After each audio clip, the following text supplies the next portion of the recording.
Hello po sa lahat, mapagpalang araw po, sana okay lang ang lahat at lagi mag-iingat kung saan man dakong paroroon. Kalingap Edo, tinatanong siya kung totoo ba talaga ang nararamdaman niya para kay Erika at kung may pagkakataon po ba ito ang liligawan niya. Sagot naman po ni Kalingap Edo, gusto niya si Erika at liligawan niya kung gusto rin siya ni Erika. At may space pa ba para bumalik si Erika sa Kalingap? Sagot ni Kalingap Edo, hinihintay siya ng mga Kalingap at gustong-gusto siya bumalik dahil maraming tao napapasaya.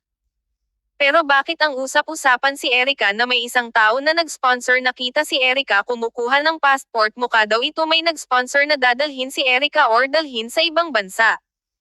Kung totoo man po yung mga haka-haka, mapapasana all na lang po tayo sa kanya at hindi rin natin alam kung sino po ang nasa likod nito. Pero sana nasa maayos na kalagayan si Erika at ng kanyang mga pamilya at sana po masaya si Erika kung saan man ito siya mapunta. Parihas din po yun kung sino ang tumulong or sino ang magbigay tulong kay Erika at ng kanyang pamilya, kasi po yun naman po ang focus ng mga kalingap, ang tulungan ang kababayan natin nangangailangan.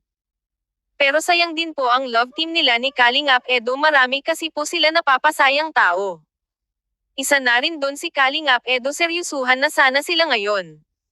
Pero siguro po kailangan din talaga ni Erika focus muna sa pag-aaral niya. Sinasabi huwag na vlog si Erika, pero po sana yung mga tao gumagawa din ng mga content na hindi na maganda pakinggan, sana isipin muna kung ikakabuti ba ito. Dahil dama-dami po lalo na sa mga viewers na agad-agad maniwala sa mga mapanood at sa balita, kawawa naman po ang tao na binibigyan ng masama kahit wala naman po ginagawa.